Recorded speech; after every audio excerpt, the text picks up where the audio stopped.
Type of investment. आज हम कितने तरीके के इन्वेस्टमेंट है, पहला तो इस पे बात करेंगे, दूसरी बात करेंगे इसमें से अच्छा कौन सा है। तो मेजर जो इन्वेस्टमेंट होता है वो 3 चीज़ों में होता है। सबसे पहला इन्वेस्टमेंट अगर देखा जाए तो आपका रियल एस्टेट हो गया, दूसरा इन्वेस्टमेंट देखा जाए तो स्टॉक मार्केट हो गया, तीसरा इन्वेस्टमेंट देखा जाए तो एफडी और गोल्ड हो गया। सबसे पहले बात कर लेंगे एफडी और गोल्ड की, तीसरे नंबर की हम पहले बात करेंगे। इसमें क्या होता है, जब आप इन्वेस्ट करते हैं तो बैंक में आप एफडी कराते हैं या आप गोल्ड परचेज करते हैं, बाद में सेल करते हैं, डिजिटल गोल्ड भी ले सकते हैं, आजकल तो डिजिटल गोल्ड भी मिल जाता है। तो इसका जो आपका अप्रॉक्स रिटर्न मिलेगा जाके वो लगभग 6%, 7%, 8%। मान के चलते हैं इस साल आपने 100 रुपये लगाया तो अगले साल आपको 106, 107 रुपये ईयरली 6-7%, 8%, 108 रुपये मिल जाएगा। दूसरे पॉइंट पे आ जाते, एक इन्वेस्टमेंट है स्टॉक मार्केट। ये लगभग 13% एवरेज देता ही देता है, लगभग 13 भी दे सकता है, 14 भी दे सकता है, 15 भी दे सकता है। अगर आप इसमें इन्वेस्टमेंट करें तो इसमें भी कर सकते हैं, मगर इसमें आपकी रिस्क थोड़ी ज़्यादा होती है। जब आप एफडी में जाते हैं तो एवरेज देखा गया 7-8% मिल जाएगा, यहाँ पे आपको 12, 13, 14, 15 भी मिल जाएगा। जनरली लोग बताते भी हैं और एक एवरेज यही मिलता है, 15 काफ़ी हद तक होता है, नॉर्मली 13 के आसपास मिलता है। मगर इसमें क्या होता है, इसमें आपके लिए रिस्क बढ़ जाता है। हो सकता है आपने आज पैसा 1 लाख रुपए लगा दिया हो, अगले साल तक की इंतज़ार करें, हो सकता है वो 2 लाख हो जाए, या अगले साल हो सकता है वो 50,000 ही बचे, क्योंकि मार्केट है, कभी ऊपर होता है तो कभी नीचे होता है। हो सकता है 5 साल बाद आपका पैसा डबल हो जाए, हो सकता है 5 साल बाद वो, अगर आपने 10 लाख रुपए आज लगाया तो 5 साल बाद हो सकता है वो 15 लाख ही हो, या हो सकता है 5 साल में वो 20 लाख भी हो जाए। कुछ भी नहीं कहा जा सकता, डिपेंड अपॉन सिचुएशन।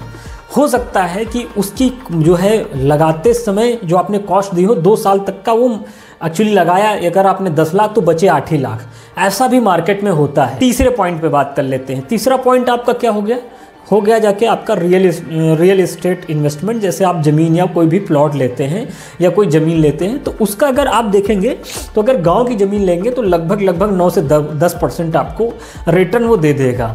अगर आप शहर में इन्वेस्टमेंट करेंगे तो आपको 13, 14, 15% अप्रॉक्स अगर आप देखेंगे तो अप्रॉक्स इन्वेस्टमेंट वही होता है जो ज़मीन का और स्टॉक मार्केट का लॉन्ग टर्म देखेंगे तो अप्रॉक्स वही होता है।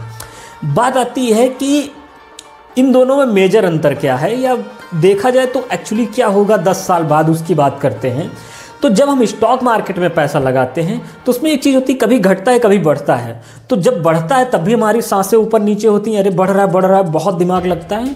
और जब घटता है तो फिर बहुत ज़्यादा सिचुएशन ख़राब होती है, तभी बड़ा ख़राब लगता है कि यार लगाया 10 लाख बचा 8 ही लाख। तो बहुत हाई रिस्की होता है, इसलिए मैं आपको सजेशन नहीं दूंगा। अगर आपके पास पेशेंस है, धैर्य है, नॉलेज है, तभी आप पैसा लगाइए, वरना 10 लाख का जब 8 लाख हो जाएगा तो आपको नींद भी नहीं पड़ेगी, चैन भी नहीं आएगा।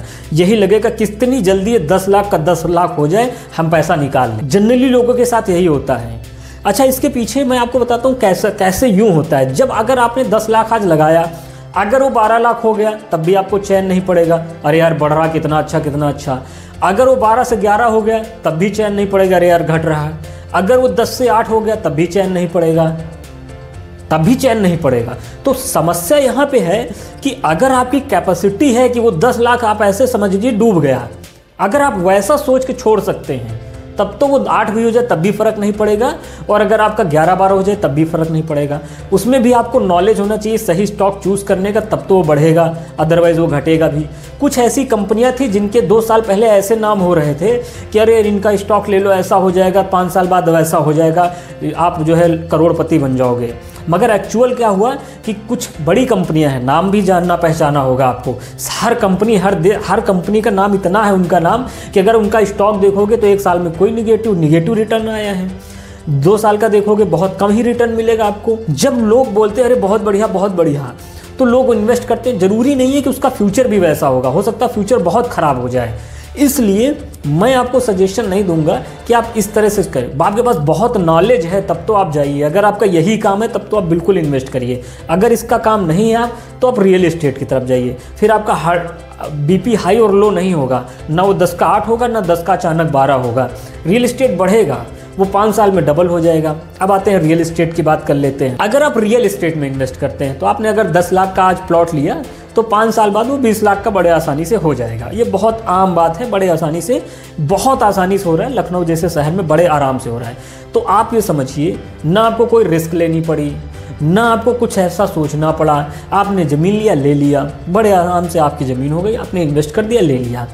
अब बात आते हैं इन्वेस्टमेंट जो होता है, जब आप कोई चीज़ का इन्वेस्टमेंट करते हैं, आप गोल्ड लेते हैं, एफडी लेते हैं, या फिर जो है आप जो है प्लॉट लेते हैं या स्टॉक मार्केट में इन्वेस्ट करते हैं, कहीं भी इन्वेस्ट करते हैं, तो उसके लिए आपको 5-10 साल का समय देना ही होता है कि आप इन्वेस्टमेंट करेंगे। तो जब तक आप इन्वेस्टमेंट को एक लंबा समय नहीं देंगे तब तक वो पैसा बढ़ता नहीं है। आप प्लॉट लेंगे तो 5, 6, 7, 8 साल बाद वो अच्छी खासी वैल्यू देगा। आपने लगाया 10 लाख, बिकेगा 30 लाख का, 40 लाख का। यही सेम होता है इन्वेस्टमेंट में।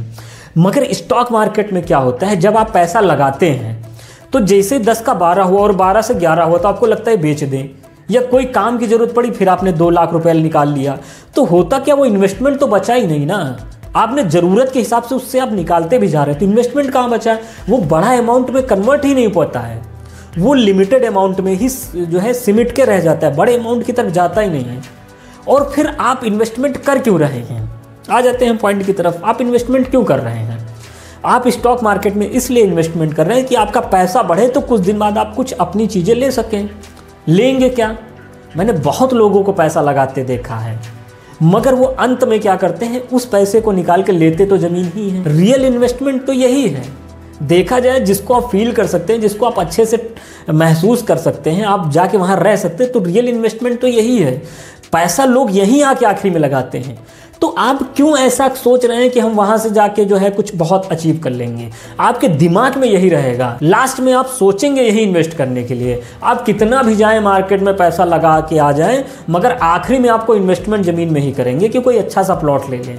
तो ये चीज़ आपको पहले से ही कर लेनी चाहिए। जो काम आप 5 साल बाद करना चाह रहे हैं वो काम अभी कर लीजिए। हो सकता है मार्केट में आप लगाएं, 5 साल बाद फिर उसी सिचुएशन में पड़ा रहें, और करना आपको इसी दिन एक ही यही है।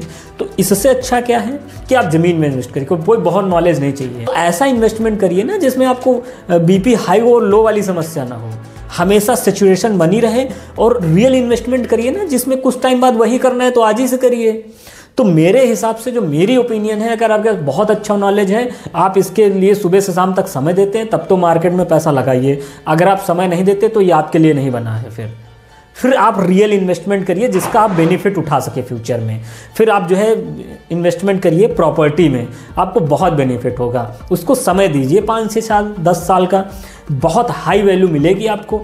तो मेरे हिसाब से तो यही है। बाकी का आपको क्या लगता है आप कमेंट बॉक्स में ज़रूर बताएं। हमारे इस वीडियो को देखने के लिए, दूसरों तक पहुंचाने के लिए आप सभी लोगों का